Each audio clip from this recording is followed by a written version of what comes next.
하루를 여는 첫 찬송 294장 하나님은 외아들을 찬송 올려드립니다.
이 아침에 저희들에게 주시는 하나님의 말씀은 사도행전 28장 11절로 22절까지의 말씀입니다. 교독해서 하나님 말씀 받겠습니다. 석 달 후에 우리가 그 섬에서 겨울을 난 알렉산드리아 배를 타고 떠나니 그 배의 머리 장식은 디오스구로라. 수라구사에 대고 사흘을 있다가 거기서 둘러가서 레기온에 이르러 하루를 지낸 후 남풍이 일어나므로 이튿날 보디올에 이르러 거기서 형제들을 만나 그들의 청함을 받아 이레를 함께 머무니라. 그래서 우리는 이와 같이 로마로 가니라. 그곳 형제들이 우리 소식을 듣고 아비오 광장과 트레이스 타베르네까지 맞으러 오니 바울이 그들을 보고 하나님께 감사하고 담대한 마음을 얻으니라. 우리가 로마에 들어가니 바울에게는 자기를 지키는 한 군인과 함께 따로 있게 허락하더라. 사흘 후에 바울이 유대인 중 높은 사람들을 청하여 그들이 모인 후에 이르되, 여러분 형제들아, 내가 이스라엘 백성이나 우리 조상의 관습을 배척한 일이 없는데 예루살렘에서 로마인의 손에 죄수로 내준 바 되었으니 로마인은 나를 신문하여 죽일 제목이 없으므로 석방하려 하였으나 유대인들이 반대하기로 내가 마지 못하여 가이사에게 상소함이요 내 민족을 고발하려는 것이 아니니라. 이러므로 너희를 보고 함께 이야기하려고 청하였으니 이스라엘의 소망으로 말미암아 내가 이 쇠사슬에 매인 바 되었구나. 그들이 이르되, 우리가 유대에서 내게 대한 편지도 받은 일이 없고 또 형제 중 누가 와서 내게 대하여 좋지 못한 것을 전하든지 이야기한 일도 없느니라.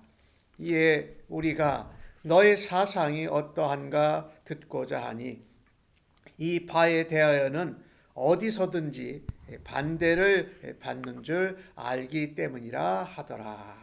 아멘. 미항이 아닌 베닉스 항에서 석 달 동안 머무르게 됩니다. 멜리데 섬에서 파손되게 되지요. 그 섬에서 3달을 지난 후에 다시 그 알렉산드리아호 배를 고쳐서 타고 출발을 합니다. 근데 그 배의 머리에 디오쿠스로라 하는 이 제우스의 아들 쌍둥이 이를 장식하고 출발을 합니다. 이 제우스의 쌍둥이 아들이 이 뱃사람들의 수호신이라고 생각한 것이지요. 그들이 베닉스로 가는 중에 유라굴로를 만나서 배가 파손당하고 멜리데 섬에 이르게 되는 그런 일을 당했습니다. 그런데 그 가운데 유라굴로 광풍 가운데서 보호하시고 지켜주신 분은 바로 하나님이십니다.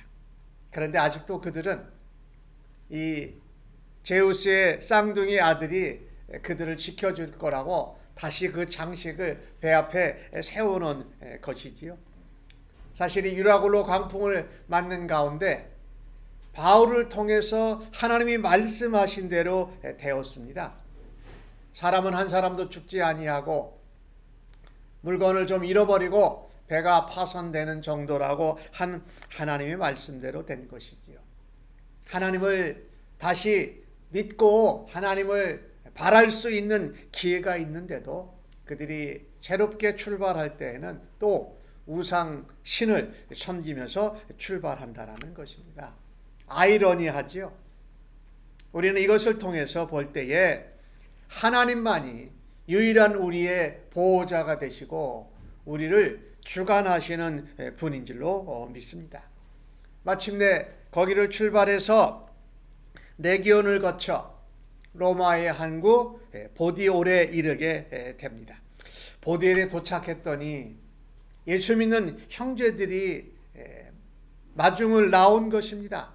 그리고 그들이 초청해서 그 보디올에서 7일 동안 함께 머물면서 그들이 동행해서 로마까지 함께 가게 됩니다. 이 유라굴로 광풍 가운데에서 하나님이 바울을 통해서 배 안에 있는 모든 사람들에게 말씀으로 소망도 주고 희망도 주었습니다. 또 멜리데 섬에서는 바울을 중심으로 해서 표적과 기사가 일어나고 병든 자를 기도할 때에 고침을 받는 치유의 능력이 일어났습니다. 하나님의 말씀이 위로하셨고 또 하나님께서 친히 바울을 통하여서 표적과 병 고치는 은사의 능력을 보여주셨습니다. 그리고 보디올에 가서는 그 예수 믿는 형제들이 바울을 마중 나오고 바울과 함께 7일 동안 함께 거하면서 서로 격려하고 또 동역자들과 동행자가 되어서 로마에까지 함께 가는 이런 힘을 얻는 모습을 우리가 보게 됩니다. 그리고 로마의 광장에 도착했더니 아피오 광장에 또 트레이스 티베르네에 마중 나온 예수 믿는 형제들을 보면서 바울이 하나님께 감사합니다. 그리고 로마에 온 것이 나 혼자 온 것이 아니구나.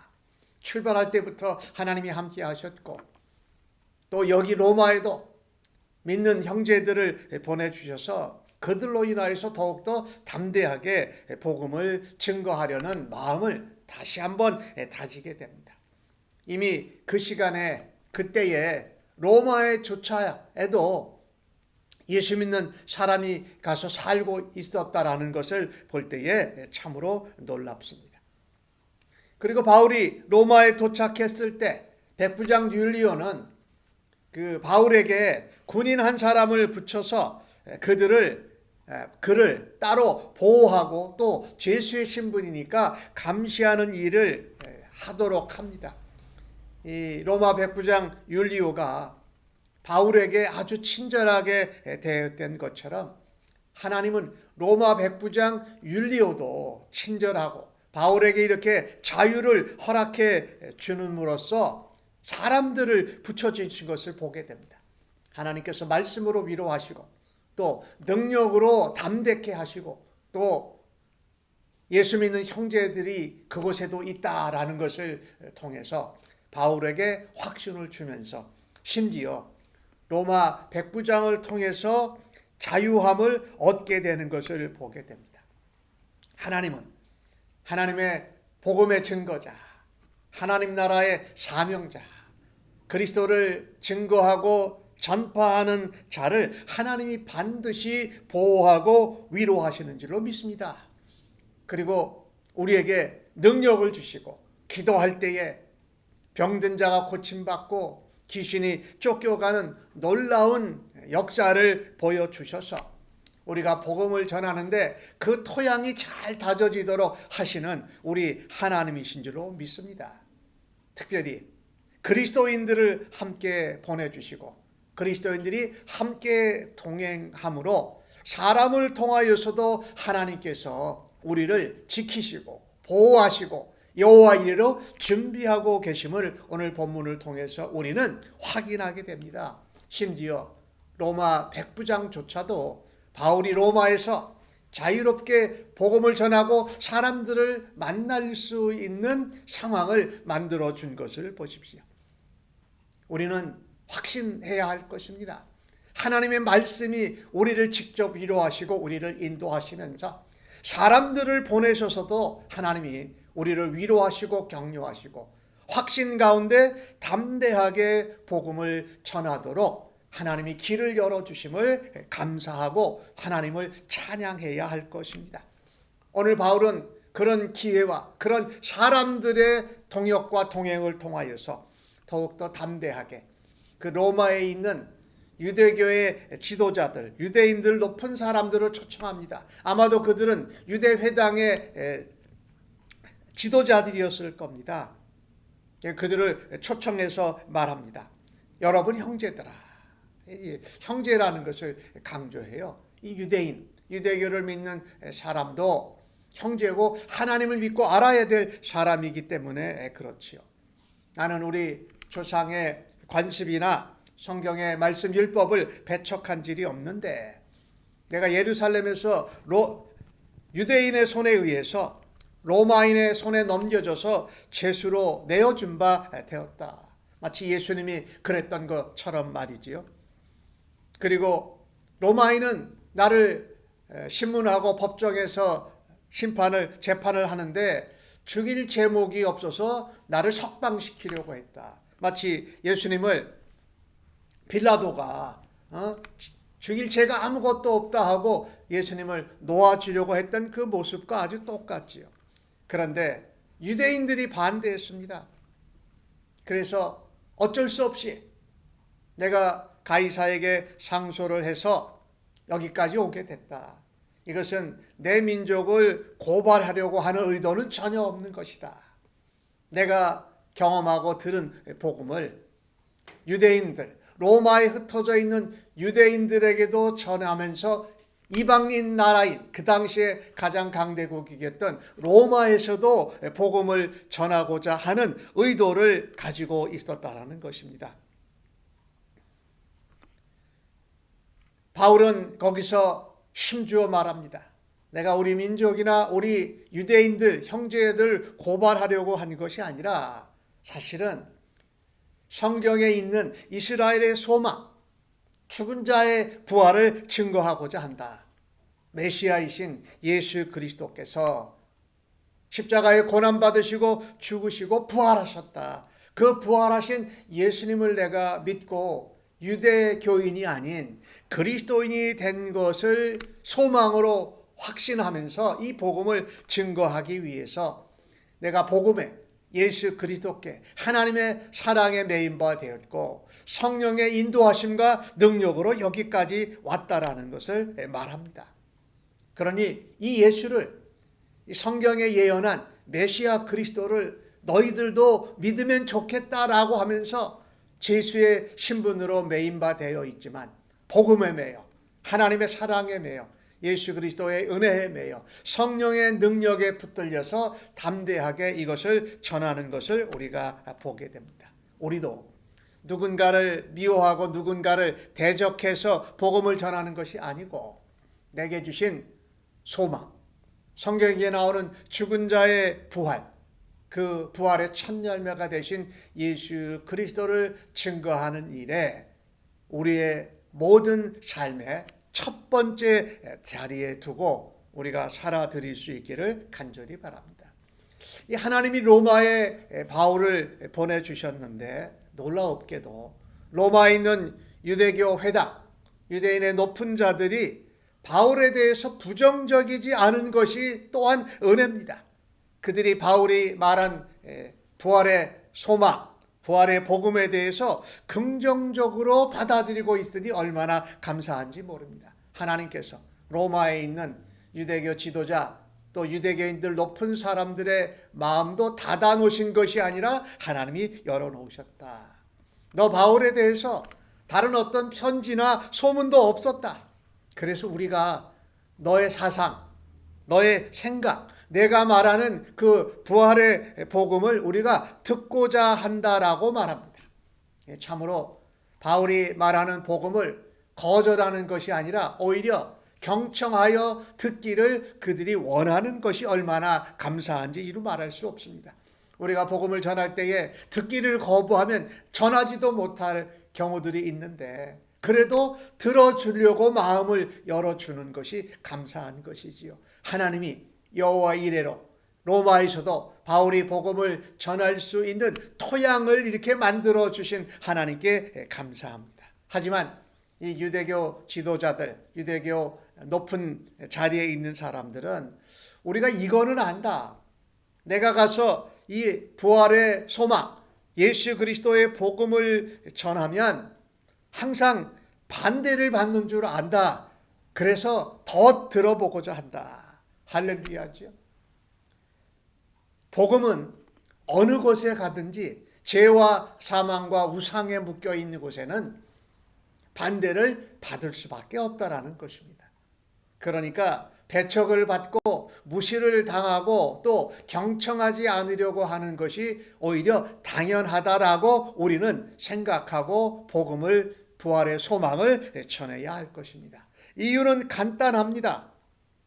복음은 이 세상에 오신 예수 그리스도의 생명의 빛이기 때문에 그 생명의 빛은 우리가 묶여져 있고 우리를 둘러싸고 있는 어둠을 물리치기 때문에 그 어둠이 물러갈 때에 반대하지 않을 수밖에 없다. 그래서 이 반대를 직면하고서라도 복음을 증거하는 일을 담대하게 감당하는 우리 모두가 되어지기를 간절히 바랍니다. 하나님은 말씀으로 또 사람들을 보내주시고 또 그곳에 있는 로마에 있는 유대인들까지도 하나님이 마음을 열어주셔서 복음을 들을 수 있는 그 토양을 만들어주신 하나님께 감사하고 담대하게 복음으로 살아내고 복음으로 증거하는 오늘 하루의 삶이 되어지기를 간절히 바랍니다.